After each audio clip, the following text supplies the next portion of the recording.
Hello, viewers. Today is September 18th, 2024. I'm here to share my thoughts and opinions on the US presidential elections 2024.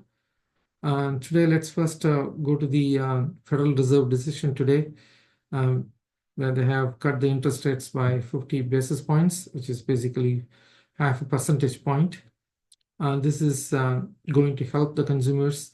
Borrowing costs are going to be lower moving forward by at least 0.5 percentage points.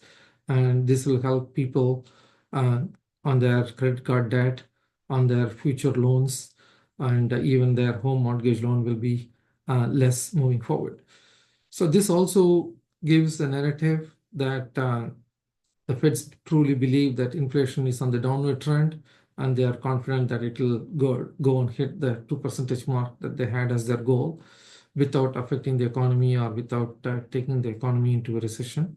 And that's one of the reasons they have cut the interest rates. So that's a good narrative for at least the Biden administration to say that they were able to successfully manage this economy without taking it into a recession. They have been talking about how they had successfully worked on a post-COVID recovery economy, where people got jobs, and then they passed the Inflation Reduction Act to reduce the inflation that was the inflation that became quite high because of all the cash that was poured in or pushed into the economy because of COVID. So they can say that they were able to successfully manage this economy, and they will have the bragging rights.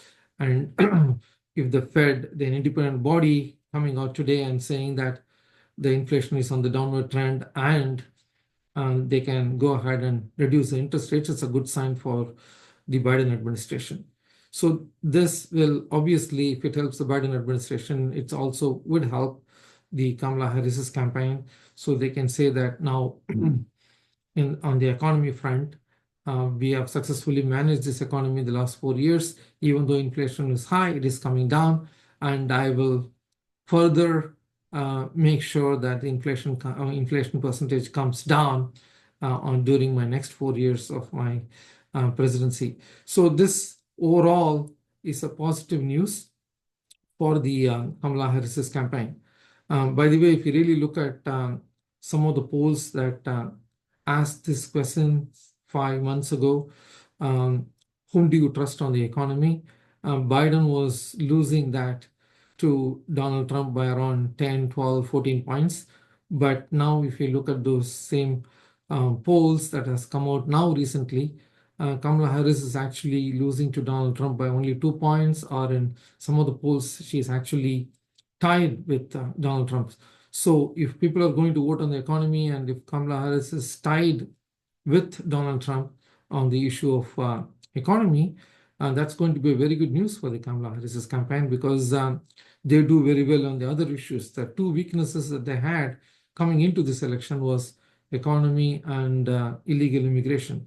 So if they can just go ahead or go head to head with Donald Trump and have it as a even race when it comes to economy, it's going to be a very positive sign for them. So let me go to the next issue that I would like to share my thoughts and opinions on, is the ongoing conflict in the Middle East.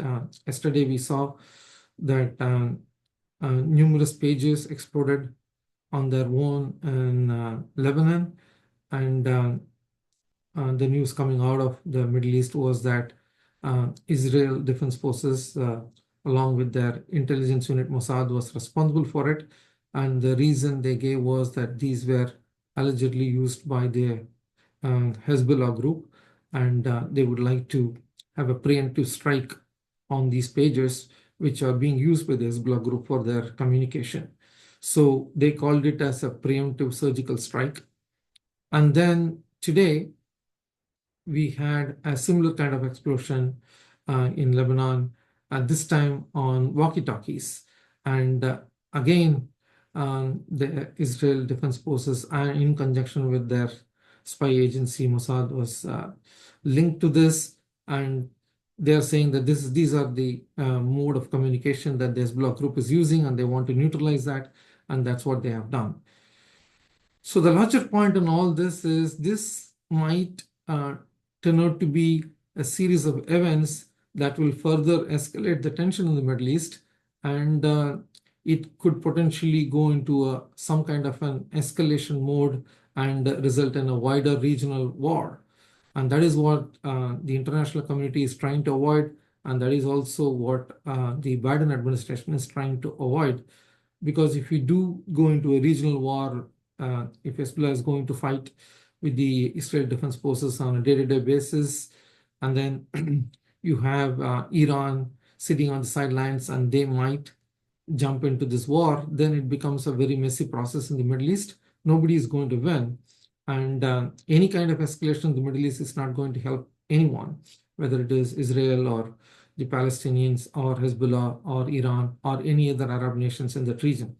So I think it is better that they all de-escalate and try to actually finish this hostage deal that they have, the ceasefire and the hostage deal that they have on hand, so that they can bring an end to the war in Gaza.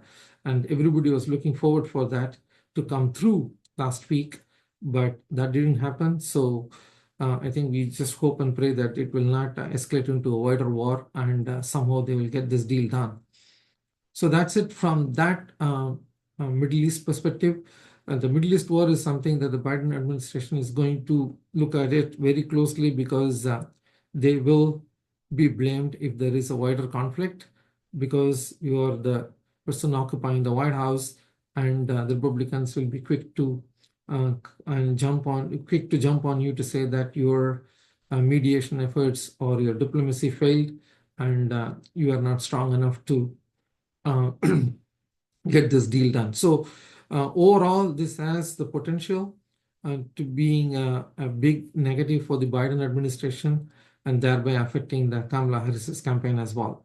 So let's wait and see what happens in the next week or 10 days to see if there is a further escalation, or both parties will just go ahead on a de-escalation mode.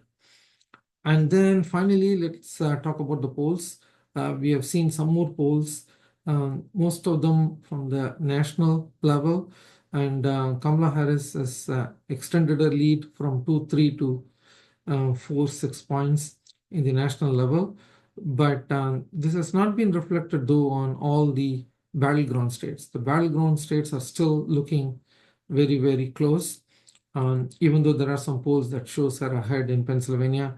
In fact, today Quinnipiac came back with the latest likely voters poll on the three Midwestern states, and they have said that she's winning in Pennsylvania by 5-6 points, and in Michigan by around 4-5 points, and Wisconsin is basically a tie.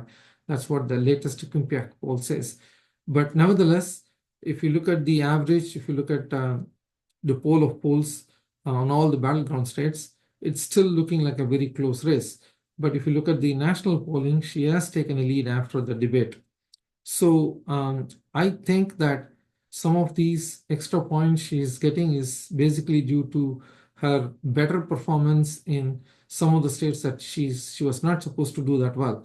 For instance, in Texas, I think she's doing better than what people anticipated. She has narrowed down the gap. She's not going to win, but instead of a double-digit lead for Donald Trump there, she's losing to him only by 5 points. Similarly, in Florida, where they all thought that she's going to lose by at least double digits, she's doing better there, and she's losing only by around 6 points or so now. So I think some of these national polls are taking that trend and that polling data, but it's not reflected on the battleground polls. So that suggests that the battleground is still very, very close. So let's wait and watch and see if there is any further movement on the battleground states in the next 1 week or so. And that's it for me today. I will come back to you with a different program tomorrow. Till then, take care.